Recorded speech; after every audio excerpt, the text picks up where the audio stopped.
1 Samuel 1. There was a certain man from Ramathaim, a Zophite, from the hill country of Ephraim, whose name was Elkanah, son of Jeroham, the son of Elihu, the son of Tohu, the son of Zuph, an Ephraimite. He had two wives. He was called Hannah. One was called Hannah, the other Peninnah. Peninnah had children, but Hannah had none. Year after year, this man went up from his town to worship and sacrifice to the Lord Almighty, at Shiloh, where Hophni and Phinehas, the two sons of Eli, were priests of the Lord. Whenever the day came for Elkanah to sacrifice, he would give portions of meat to his wife Peninnah and to all her sons and daughters. But to Hannah he gave a double portion, because he loved her. And the Lord had clothed her womb. Because the Lord had clothed Hannah's womb, her rival kept provoking her in order to irritate her. This went on year after year. Whenever Hannah went up to the house of the Lord, her rival would provoke her till she wept and would not eat. Her husband Elkanah would say to her, "Hannah, why are you weeping? Why don't you eat? Why are you downhearted? Don't I mean more to you than 10 sons?" Once, when they had finished eating and drinking at Shiloh, Hannah stood up.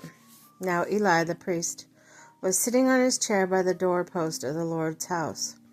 Her deep anguish, Hannah prayed to the Lord, weeping bitterly, and she made a vow, saying, "Lord Almighty, if you would only look on your servant's misery and remember me, and not forget your servant, but give her a son, and I will give him to the Lord for all the days of his life, and no razor will ever be used on his head."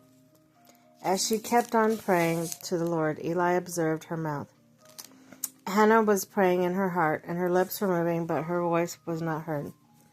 Eli, though she thought she was drunk, and said to her, "How long are you going to stay drunk? Put away your wine." "Not so, my lord," Hannah replied.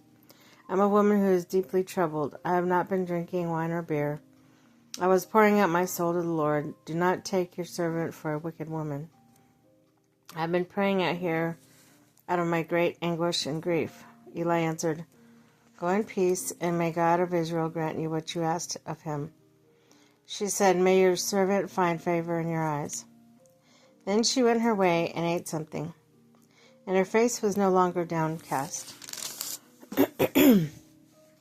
Early the next morning they arose and worshipped before the Lord, and then went back to their home in Ramah.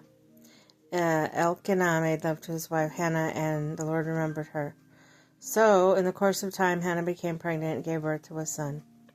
She named him Samuel, saying, "Because I asked the Lord for him." Hannah dedicates Samuel. When her husband Elkanah went up with his family to offer the annual sacrifice to the Lord and to fulfill his vow, Hannah did not go. She said to her husband, "After the boy is weaned, I will take him and present him before the Lord, and he will live there always." "Do what seems best to you," said her husband. Elkanah told her, "Stay here until you have weaned him. Only may the Lord make good his word." So the woman stayed home and nursed her son until she had weaned him. After he was weaned, she took the boy with her, young as he was, along with 3-year-old bull, an ephah of flour, and skin of the wine, and brought him to the house of the Lord at Shiloh. When the bull had been sacrificed, they brought the boy Eli, and she said to him, "Pardon me, my lord. As surely as you live, I am a woman who stood here beside you praying to the Lord. I prayed for this child, and the Lord has granted me what I asked him. So now I give him to the Lord for his whole life, and he will be given over to the Lord," and worshipped the Lord there.